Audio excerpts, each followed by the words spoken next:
There is a form of violence that leaves no mark, no bruise, no noise, no scene. It happens in broad daylight, in crowded places, and most of the time, no one notices it happening. Not even the person it happening to. You felt it. You walk into a room and something doesn't happen. No one looks up. No one adjusts to your presence.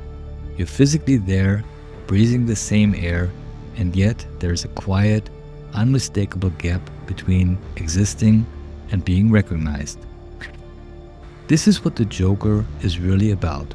Not madness, not chaos, invisibility. We live in an era of extreme visibility. Everyone can be seen. Everyone can publish. Everyone can signal. The tools for exposure are everywhere, and the pressure to use them is constant. Every platform promises legibility. Every feed suggests that if you present yourself clearly enough, consistently enough, beautifully enough, the world will answer back. And yet, the feeling of being truly seen has never been rarer. Because visibility and recognition are not the same thing. Visibility is exposure, it's reach, impressions, discoverability, metrics. Recognition is something else entirely. Recognition is the moment another human being actually registers you. Not your projection, not your performance, not the mask that happened to generate engagement. You. And we have built an entire system that rewards the first while quietly starving the second. That difference is not cosmetic. It changes the structure of identity. If visibility becomes a substitute for recognition, then the self slowly reorganizes around performance. You stop asking what is true and start asking what lands.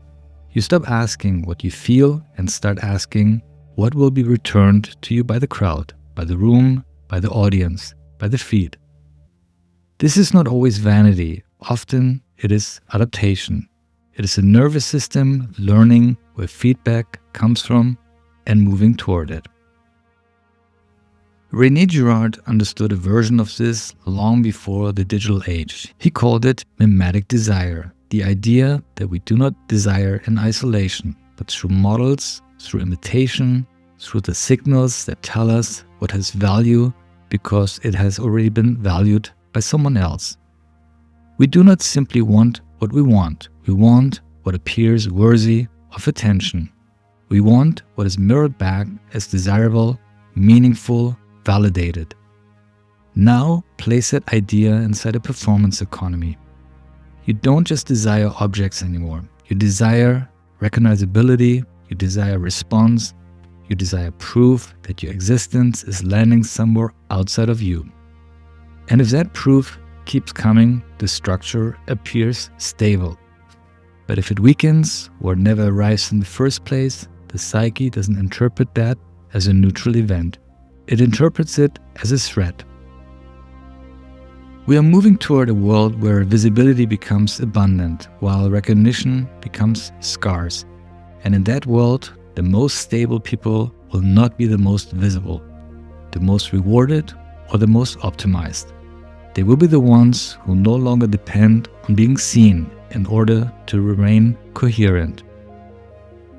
Because once a society confuses exposure with recognition, it produces a strange inversion.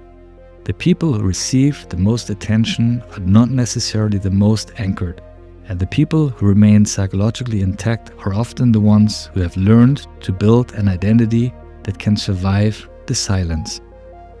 That is where this is heading, not toward a culture of total visibility, but toward a culture where visibility means less and less, while the hunger for actual recognition becomes more destabilizing than ever. This is where the Joker enters, not as a comic book villain, not as a spectacle of insanity, but as a lens through which to examine what happens when recognition sends out to almost nothing. Arthur Fleck does not become dangerous because one catastrophic event shatters him. He erodes, he fades through a sequence of small failures of reflection. A conversation that doesn't land, a joke that dies in the air, a presence that feels misplaced before it's even understood. There is no stable mirror in the world around him, no durable social confirmation that says you are here, you count, your inner life is legible to someone. What makes the film disturbing is not simply that he suffers. It is that the suffering is socially thin. The world around him is not overtly monstrous, it is indifferent. And indifference is one of the most destabilizing experiences a human being can encounter because rejection at least confirms existence. Rejection says, I see you, I resist you. Indifference says something far colder. You do not register enough to require a response. That is why invisibility wounds so deeply. It destabilizes selfhood without providing a scene large enough to explain the injury.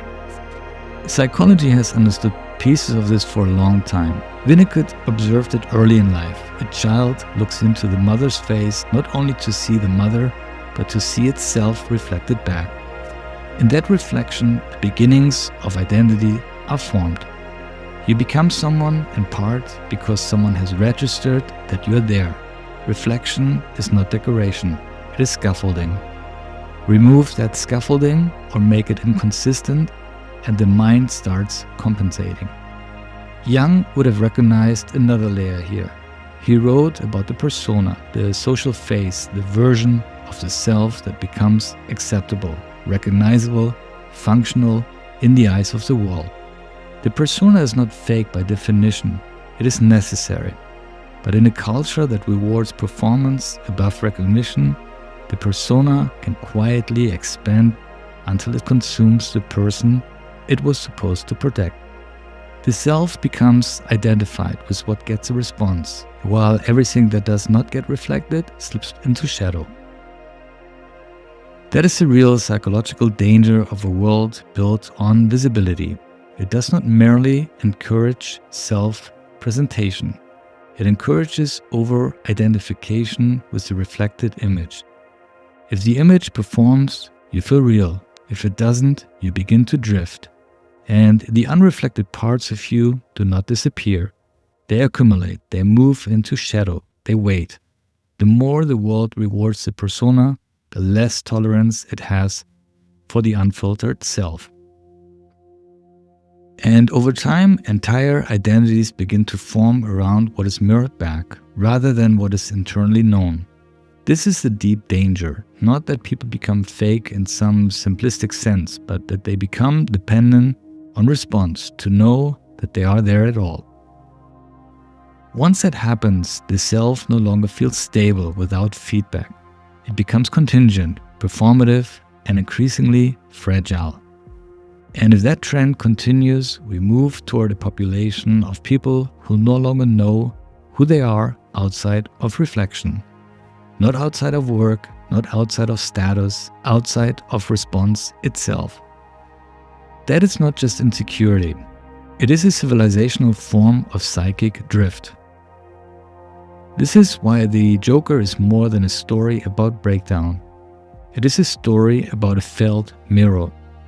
And once you understand that, the film stops being niche. It stops being about one damaged man in one collapsing city. It becomes a pattern that can be recognized in contemporary life almost everywhere.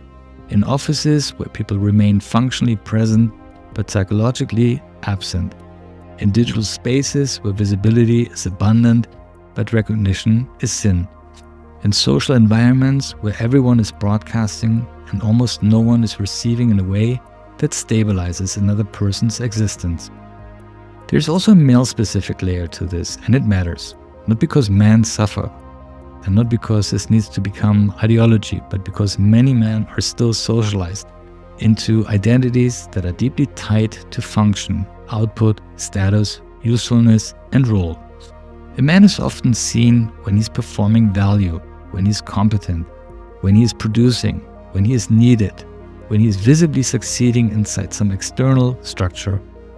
And when that structure weakens, the collapse is not merely economic or social, it becomes ontological. Because if recognition has been tied to function for too long, then the loss of function can feel like a loss of being. Not just I failed, but something closer to I no longer register. There are fewer culturally accepted forms through which man can metabolize that kind of disorientation. The language is thinner, the permissions are narrow, the emotional architecture is often externalized into work, performance, sexuality, ambition, irony, control. If those structures no longer provide reflection, the interior does not suddenly become articulate.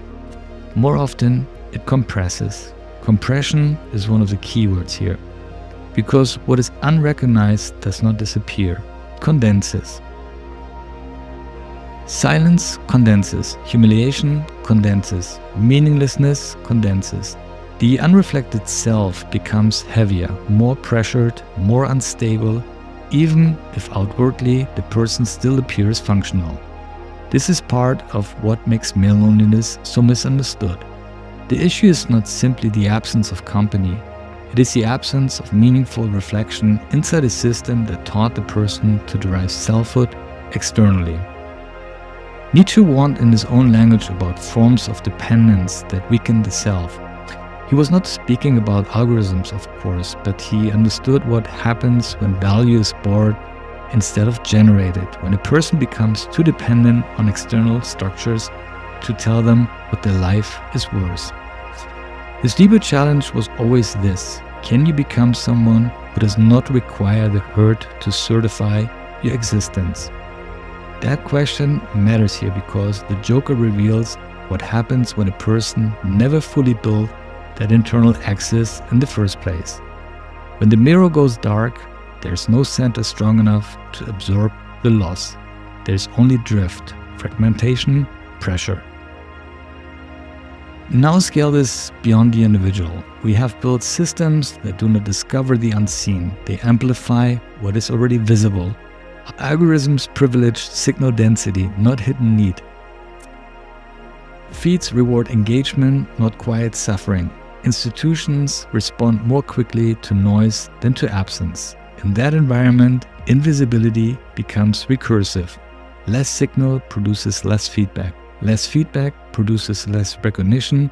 Less recognition produces less coherent selfhood, which makes it harder to generate signal in the first place.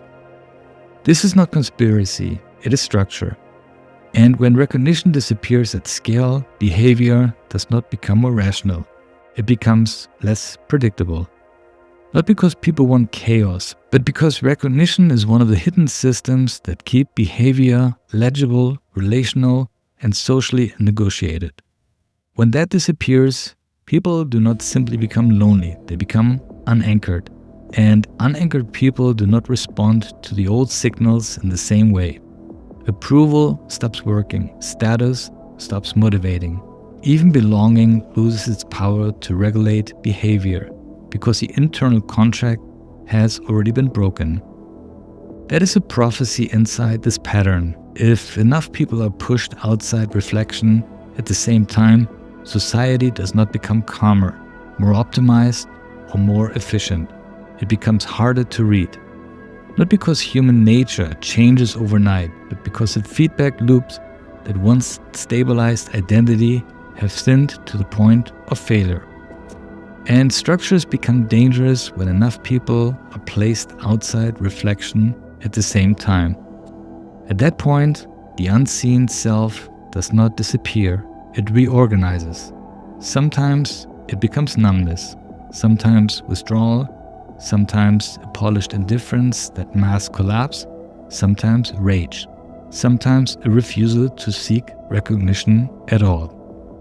And once that happens, behavior is no longer being regulated by the old contract. If the world no longer feels like a place in which one is reflected, why keep negotiating with its expectations? That is where unpredictability begins. The most dangerous people are not always the loudest, not the most aggressive, not the most visibly unstable. They are often the ones who have felt unseen for too long, without interruption, without reflection, without any meaningful restoration of recognition. because the unseen self does not disappear. It reorganizes into silence, into detachment, or into something that no longer needs to be seen at all. And once that happens, the outcome is no longer easy to predict. The Joker was never the warning, he was the evidence. The real question is not how we stop what comes after. The real question is, who did we stop seeing before it was too late? And more importantly, how many of those people are still moving through the world, unseen right now? Look closer. Where have you learned to look past them without noticing? This is part of the TOMAAS Prophecies, cinematic essays that don't just reflect the world, but read between its fractures through layered visuals and emotional pattern recognition. Art isn't decoration, it's intel. It translates what we haven't yet learned to name, because by the time everyone understands the shift, it already happened. If something has stayed with you, leave the thought it triggered, even one sentence. And if these reflections resonated, subscribe for the next prophecy. Because in a glitched world, decoding is the only way to stay oriented. If you're drawn to the visual work behind these ideas, you can explore more of my digital artworks and original photography at tomaas.com.